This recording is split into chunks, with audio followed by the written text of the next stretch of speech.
Just as the bride came out, she noticed whispers started flying around. She collected wine from her father and started looking for her husband. But before she could locate him, she already sensed tension in the air. And as she turned and was about to present a drink to her husband, he asked her loudly, "Are you a prostitute?"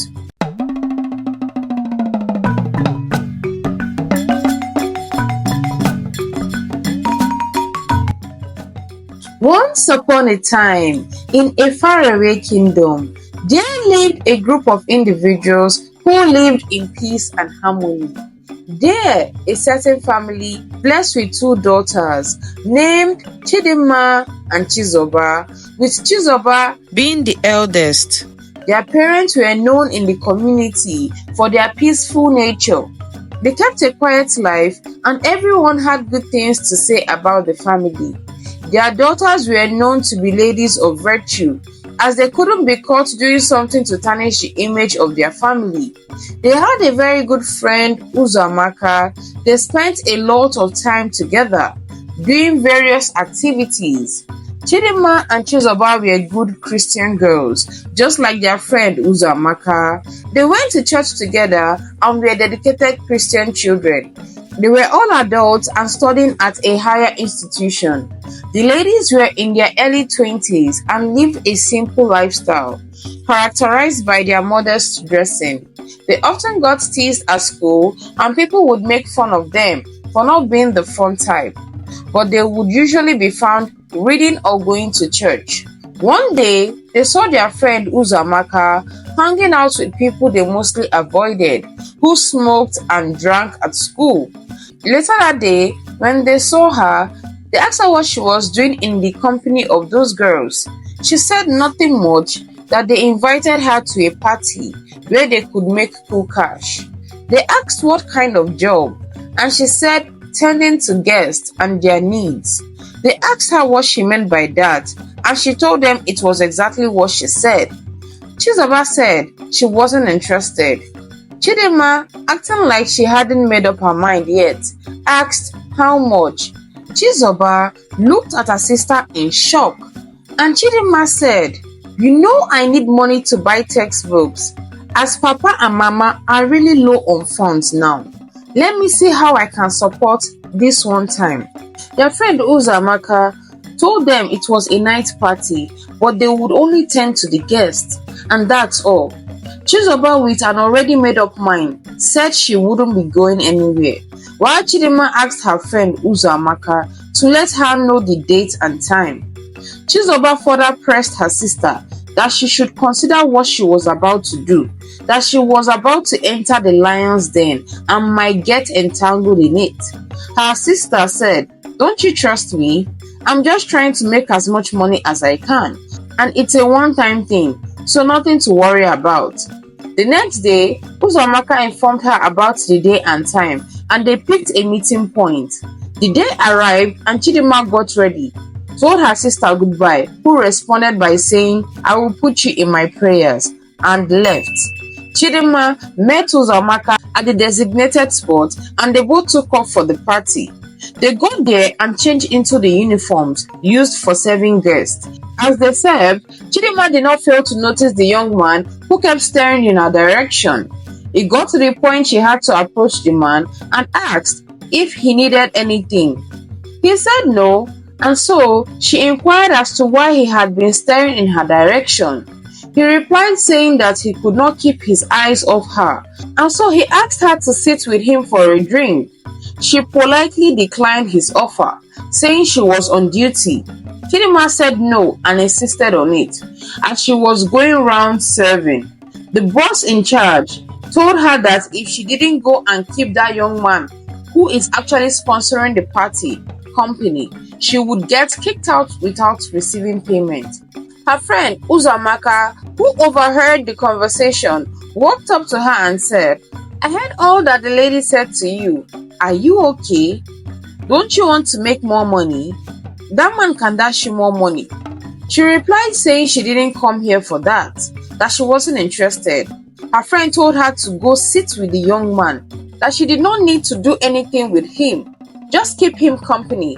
At least she would be resting and not going up and down, and left her. Chidimma reluctantly went and kept the young man company, greeted the young man, who introduced himself as Paul. The young man asked her to sit, and then proceeded to ask her questions, which she wasn't interested in answering.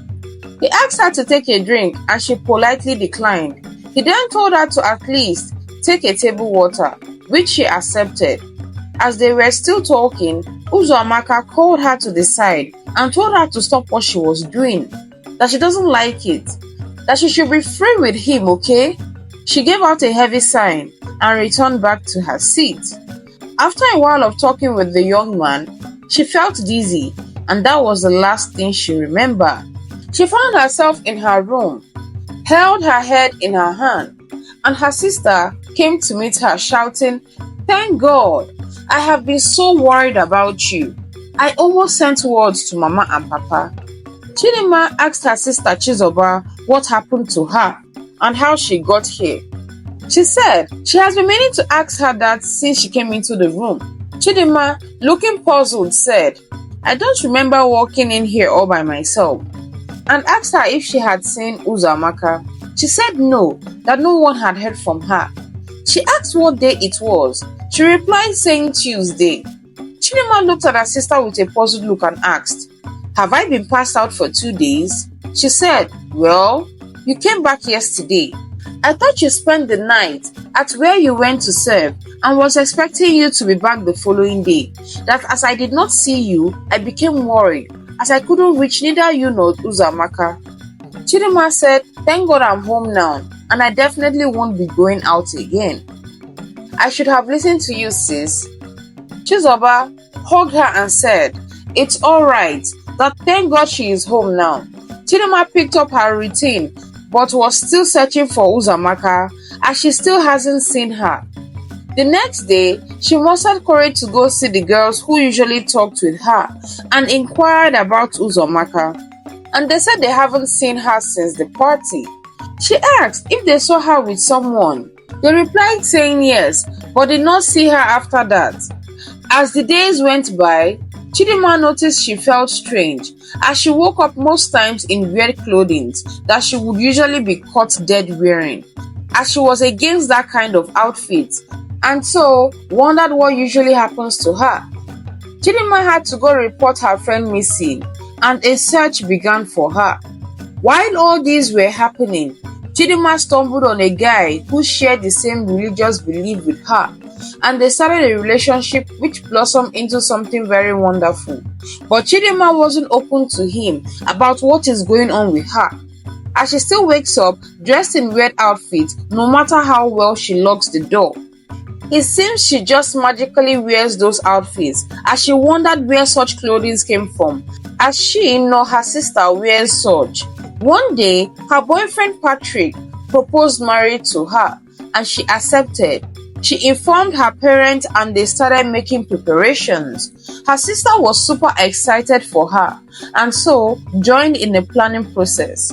As the day of the wedding drew closer, she never stopped experiencing the weird dressing but decided to push the thoughts aside. On the day of the ceremony, just as the bride came out, she noticed whispers started flying around. She collected wine from her father and started looking for her husband.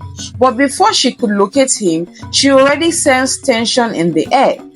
And as she turned and was about to present a drink to her husband, he asked her loudly, "Are you a prostitute?" She was taken aback and asked him why he would ask such question. He asked again, "Are you a prostitute?" She said, "Of course not. You know I'm a virgin. I have known no man." Patrick's friend beside him said, "Hello, beautiful. Don't you remember me, your usual customer?" At this point, people could hear them from the other tent, and he pulled her and took her to the side of the house with her parents, sister, and his friend behind. Patrick asked her again, "Are you a prostitute?"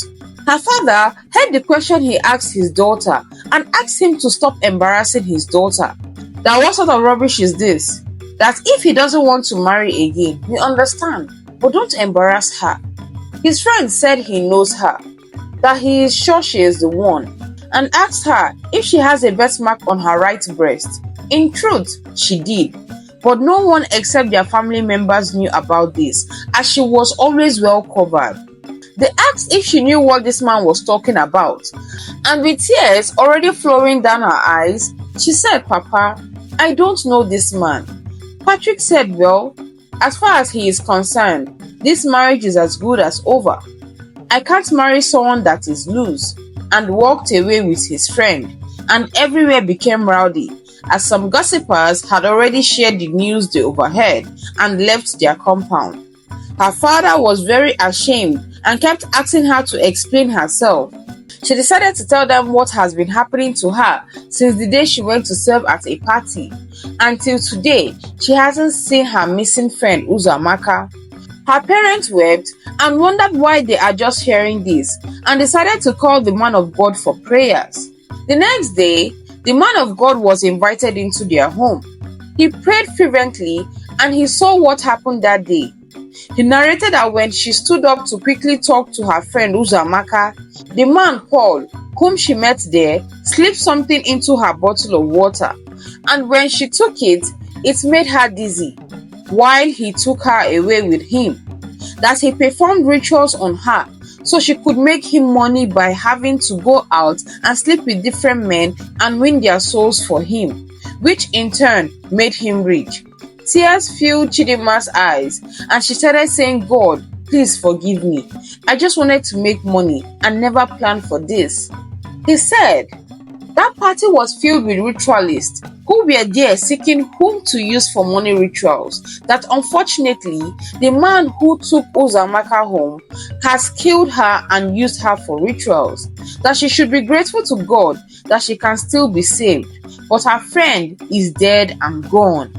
Chidimma and Chizoba broke down in tears, and the man of God prayed fervently for Chidimma, which the evil possessing spirit left her body, and she became okay. They thanked the man of God, and he took his leave. They informed Uzamaka's parents of what the man of God said, and it broke their hearts as they prayed for their daughter's return, but they would never see her. Chidimma already had a tarnished image, but still hoped on God and never planned on leaving him. After a month passed, Chidimma bumped into Patrick, and he asked her if they could go somewhere and talk. Though Chidimma did not want to, as she felt hurt, they decided to sit out and discuss. He said he got to hear what happened from her sister, as she reached out to him and explained everything, and when he asked his friend if she collected money, he said no, that was the craziest part, that after they were done, she would just live like a zombie or something. It was then it made a bit of sense to him. He said he put himself in her shoe and knew how she felt. He said he was truly sorry, that he was so upset when his friend pointed out that you were his whore, and he wanted to clarify things with him immediately. "I'm really sorry," he said. She forgave him, and he asked if they could be friends. She declined and said it would be better if we just remained apart, and left. Chizoba was already making arrangements to get married to her heartthrob when the day of the occasion came. All went well, and when she was to toss her bouquet of flowers, she did not. Instead, she gave it to her sister, and there Patrick was, and he went on his knees and asked her to forgive him and please marry him, in the presence of most of the people who witnessed the embarrassment that happened before. She took a pause, a little plea from Patrick before she accepted, and they both hugged each other. The crowd cheered and the occasion ended well. The end. Some of the lessons to be learned from this story is: never let peer pressure make you do things you know are bad. Never go back to an open drink. It will save you from a lot. If you notice any strange behavior in your life, tell someone. Always follow your mind, and don't let someone force you to do what you might regret. Thank you so much for watching till the end. Please click on the subscribe button to support us. Turn on the post notification to get notified when I upload a new story. Like, share, and comment your thoughts. Till then, bye.